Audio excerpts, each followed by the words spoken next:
আমাদের ছোট্ট সংসারে মা আর আমি কেবল এই দুইজন। বাবার চলে যাওয়ার পর থেকে আমিই যেন মায়ের পৃথিবী, আর মা আমার। কিন্তু ইদানিং মায়ের চোখে এক নতুন স্বপ্ন, এক অচেনা আলো দেখতে পাই। আমার বুক কেঁপে ওঠে। এই ঘর, এই একান্ত আশ্রয়, যেখানে শুধু মা আর আমি বাস করতাম, সেখানে কি অন্য কারো ছায়া পড়তে চলেছে? নাকি আমার বিধবা মায়ের জীবনে নতুন বসন্তের আগমন আমাকে আরও একা করে দেবে? এই প্রশ্নগুলোই আজকাল আমার রাতের ঘুম কেড়ে নিয়েছে। মনিয়া স্টোরি চ্যানেলে আপনাদের সবাইকে জানাই উষ্ণ অভ্যর্থনা। কেমন আছেন আমার প্রিয় শ্রোতারা? আশা করি সবাই ভালো আছেন। আজ আমি আপনাদের জন্য নিয়ে এসেছি এক অসাধারণ প্রেম, আবেগ আর কিছুটা নাটকীয়তায় ভরা এক গল্প। গল্পটি শোনার সময় আপনারা হেডফোন ব্যবহার করলে এর প্রতিটি অনুভূতি আরও গভীরভাবে অনুভব করতে পারবেন।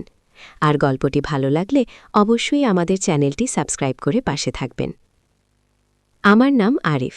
ঢাকায় আমাদের ছোট একটা ফ্ল্যাটে আমি আর আমার মা সাদিয়া থাকি। বাবা যখন মারা যান তখন আমার বয়স মাত্র 15, মায়ের বয়স ছিল 38। বাবা ছিলেন একজন কলেজ শিক্ষক। তার অকাল মৃত্যু আমাদের জীবনে এক বিশাল শূন্যতা তৈরি করেছিল। মা যেন এক নিমেষে চুপসে গিয়েছিলেন। তার হাসি খুশি মুখটা কেমন যেন ফ্যাকাশে হয়ে গিয়েছিল। আমি ছোট হলেও মায়ের কষ্টটা বুঝতাম। বাবার সব দায়িত্ব যেন আমার কাঁধে এসে পড়েছিল। আমিই ছিলাম মায়ের একমাত্র ভরসা, তার পৃথিবীর একমাত্র পুরুষ। আমি নিজেকে বোঝাতাম, আমাকে শক্ত হতে হবে, আমাকেই মায়ের খেয়াল রাখতে হবে। মা সাদিয়া অসম্ভব রূপবতী একজন নারী। তার লম্বা কালো চুল, গভীর কালো চোখ আর শান্ত স্নিগ্ধ হাসি দেখলে যে কেউ মুগ্ধ হয়ে যেত। বাবার মৃত্যুর পর তিনি নিজেকে সম্পূর্ণ গুটিয়ে নিয়েছিলেন। বাইরে তেমন যেতেন না, কারো সাথে মিশতেন না, শুধু আমার পড়াশোনা আর সংসারের কাজ নিয়েই থাকতেন। আমি দেখতাম রাতের বেলা মা যখন বাবার ছবির সামনে বসে থাকতেন, তার চোখ থেকে নীরবে জল গড়িয়ে পড়ত। সেই দৃশ্য দেখে আমার বুক ফেটে যেত। আমি তখন মায়ের পাশে গিয়ে বসতাম, তার হাত ধরে বলতাম, মা, আমি তো আছি, তুমি ভেবো না। মা আমার মাথায় হাত বুলিয়ে দিতেন, কিন্তু কোনো কথা বলতেন না। তার নীরবতা আমাকে আরও বেশি কষ্ট দিত।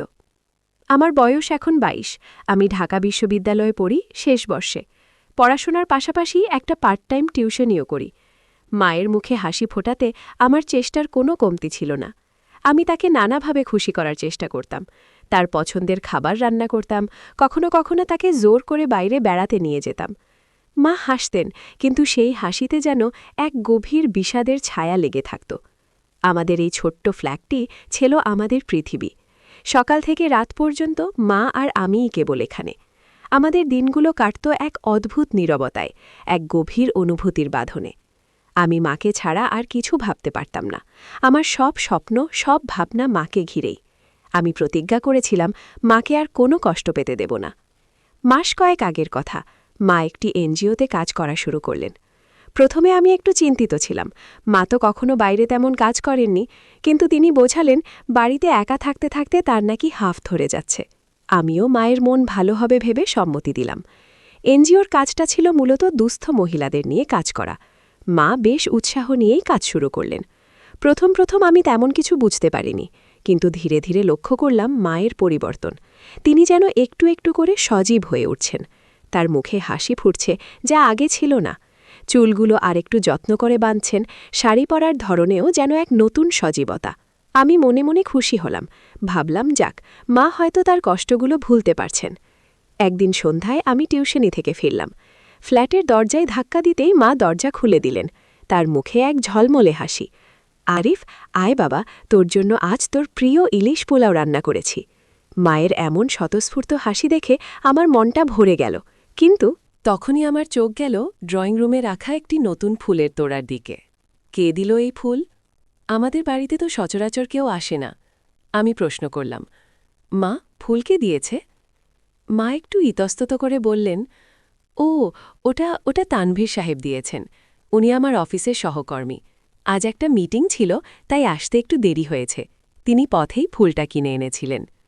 তানভীর সাহেব নামটা শুনে আমার কেমন যেন লাগল।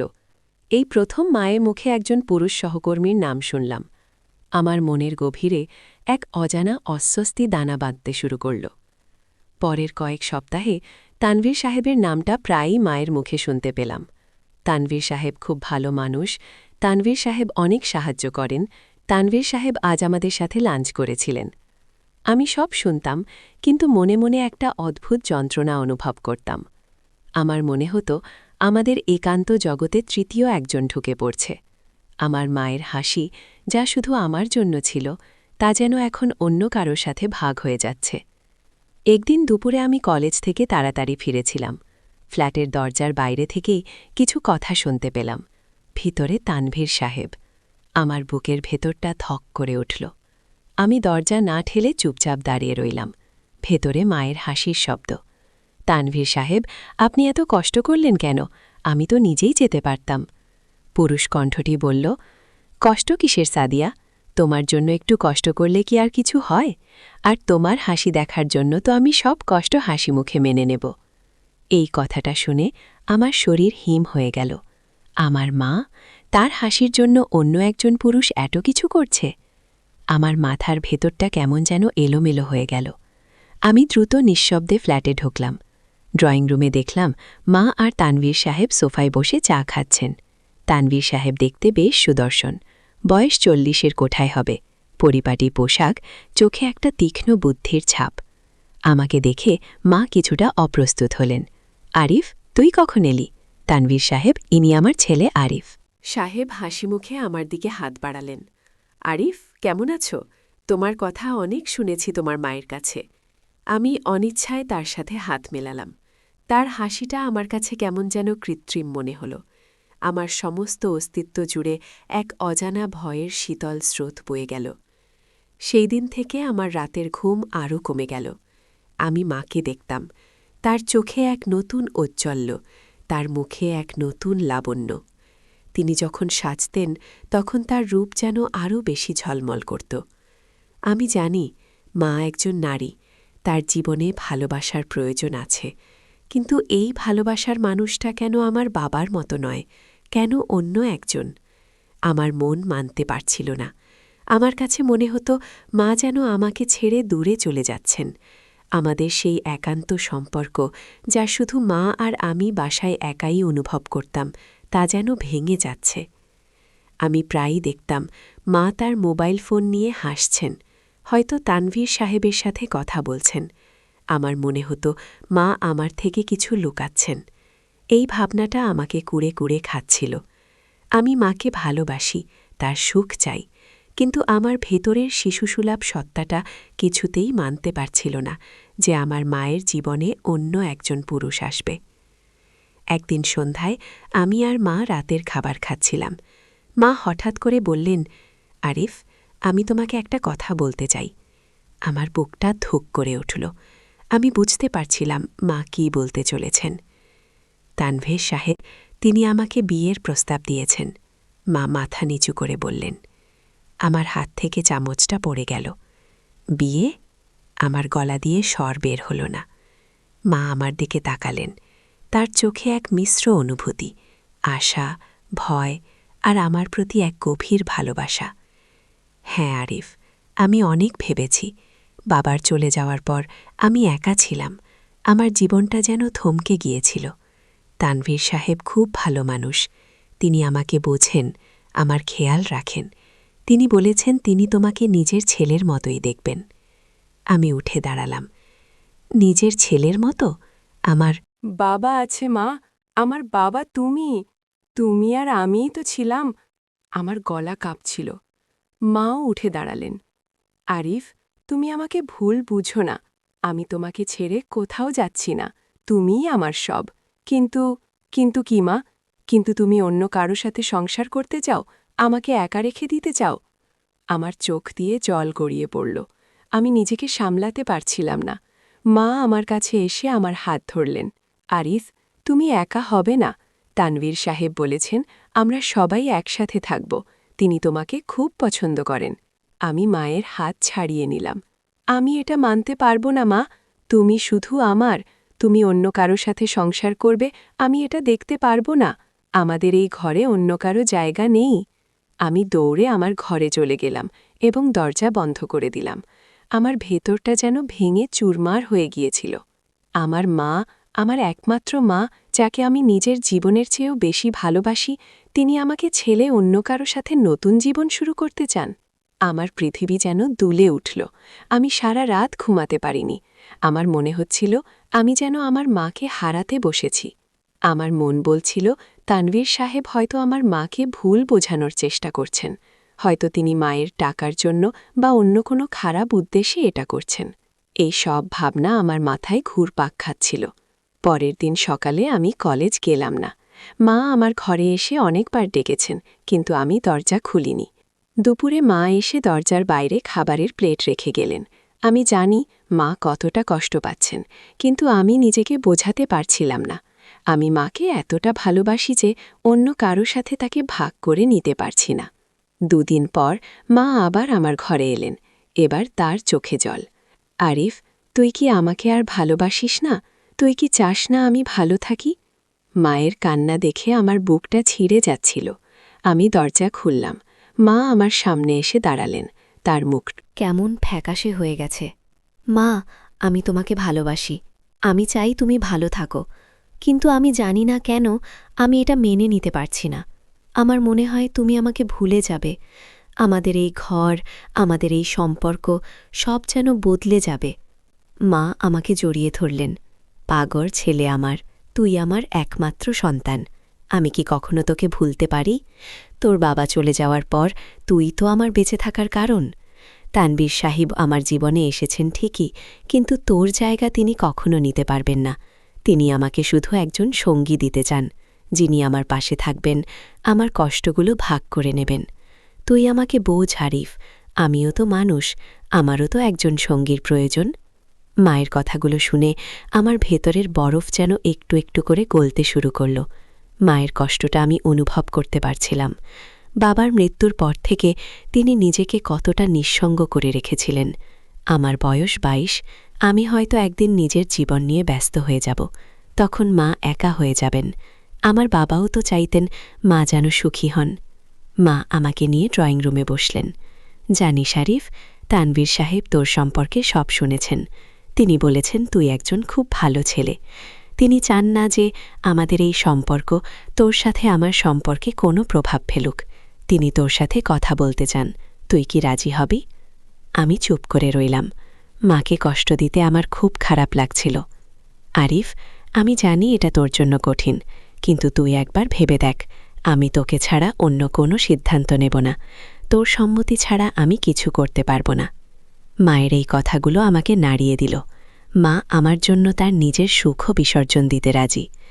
আমার ভেতরে একটা তীব্র অপরাধবোধ জন্ম নিল। আমি মায়ের মুখের দিকে তাকালাম।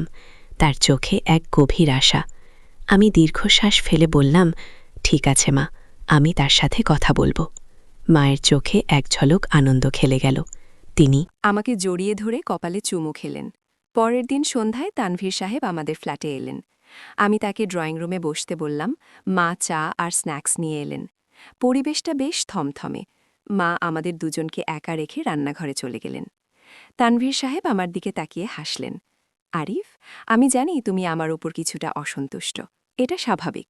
আমি তোমার বাবার জায়গা নিতে আসিনি। আমি শুধু তোমার মায়ের পাশে থাকতে চাই। সাদিয়া গত 8 বছর ধরে একা। তার জীবনের অনেকটা সময় কেটেছে একাকিত্বে। আমি তাকে সেই একাকিত্ব থেকে মুক্তি দিতে চাই। আমি তোমাকে কথা দিচ্ছি, আমি তোমাকে নিজের ছেলের মতোই দেখব। তোমার মায়ের প্রতি আমার ভালোবাসা খাঁটি। আমি তার সব দায়িত্ব নিতে প্রস্তুত। আমি তানভীর সাহেবের চোখে দেখলাম এক গভীর সততা। তার কথাগুলো আমার মনে দাগ কাটছিল। তিনি আমার বাবার জায়গা নিতে চান না, শুধু আমার মায়ের পাশে থাকতে চান। এই কথাটা আমার মনকে কিছুটা স্বস্তি দিল। আমি বললাম, আমার মায়ের জীবনটা খুব কষ্টের ছিল। তিনি আমার জন্য সব ছেড়ে দিয়েছেন। আমি শুধু চাই তিনি যেন সুখী হন। আপনি যদি তাকে সত্যি সত্যি খুশি রাখতে পারেন, তাহলে আমার কোনো আপত্তি নেই। তানভীর সাহেব হাসলেন। আমি তাকে সুখী রাখব আরিফ, আমি কথা দিচ্ছি। সেদিন সন্ধ্যায় আমি তানভীর সাহেবের সাথে অনেক কথা বললাম। তিনি খুব বিনয়ী এবং জ্ঞানী একজন মানুষ। তার কথা শুনে আমার মনে হলো তিনি সত্যিই আমার মায়ের যোগ্য সঙ্গী। তিনি আমার ভবিষ্যৎ, আমার পড়াশোনা নিয়েও অনেক কথা বললেন। আমার ভেতরের সব দ্বিধা যেন ধীরে ধীরে কেটে গেল। আমার মনে হলো মা সঠিক সিদ্ধান্তই নিয়েছেন। কয়েক সপ্তাহ পর মা আর তানভীর সাহেবের বিয়ে হলো। খুব ঘরোয়াভাবে। শুধুমাত্র আমরা কয়েকজন আত্মীয় আর তানভীর সাহেবের কিছু ঘনিষ্ঠ বন্ধু উপস্থিত ছিলেন। বিয়ের দিন মাকে দেখে আমার চোখ ভরে গেল। মা সাদা শাড়ি পরেছিলেন, তার মুখটা যেন এক স্বর্গীয় আলোয় ঝলমল করছিল। সেই দিন মায়ের মুখে যে হাসি আমি দেখেছিলাম তা আমি আগে কখনো দেখিনি। সে হাসিতে কোনো বিষাদের ছাড়া ছিল না, ছিল শুধু নির্মল আনন্দ। আমি যখন তানভীর সাহেবের সাথে মাকে মণ্ডপে যেতে দেখলাম, আমার মনে হলো আমি আমার মাকে হারাচ্ছি না, বরং নতুন করে পাচ্ছি।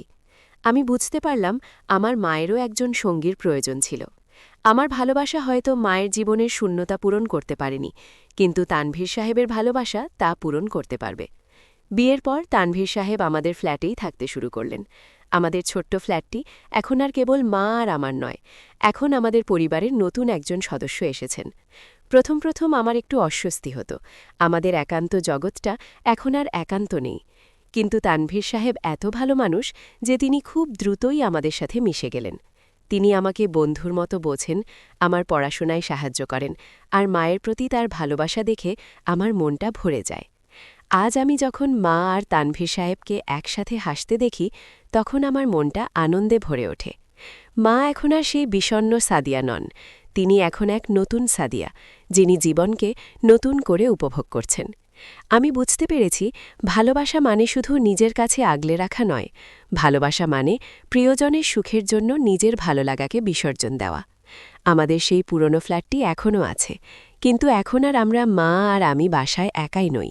এখন আমাদের ঘরে আরও একজন আছেন, যিনি আমাদের জীবনকে পূর্ণতা দিয়েছেন। আমার মা সুখী, আর সেটাই আমার কাছে সবচেয়ে বড় প্রাপ্তি। আমি জানি আমার বাবাও স্বর্গ থেকে এই দৃশ্য দেখে খুশি হতেন। আমি এখন প্রায়ই ভাবি, সেই দিনগুলো কেমন ছিল যখন আমি মাকে অন্য কারো সাথে ভাগ করে নিতে রাজি ছিলাম না। আমার সেই শিশুসুলভ জেদ হয়তো ভুল ছিল। আজ আমি মায়ের চোখে যে আনন্দ দেখি, তা আমাকে এক নতুন তৃপ্তি দেয়। মা আর তানভীর সাহেবের বন্ধন দেখে আমার মন ভরে ওঠে। আমার মা এখন আর একা নন, তিনি এক নতুন জীবন শুরু করেছেন, আর আমি সেই জীবনের অংশীদার হতে পেরে গর্বিত। গল্পটি আপনাদের কেমন লাগলো তা অবশ্যই কমেন্ট করে জানাবেন। আপনাদের মতামত আমাদের জন্য খুবই গুরুত্বপূর্ণ। যদি গল্পটি ভালো লেগে থাকে তাহলে একটি লাইক দিতে ভুলবেন না। আর আমাদের চ্যানেল মনিয়া স্টোরি সাবস্ক্রাইব করে আমাদের পাশে থাকবেন, যাতে আমরা ভবিষ্যতে আরও সুন্দর সুন্দর গল্প আপনাদের জন্য নিয়ে আসতে পারি। ধন্যবাদ।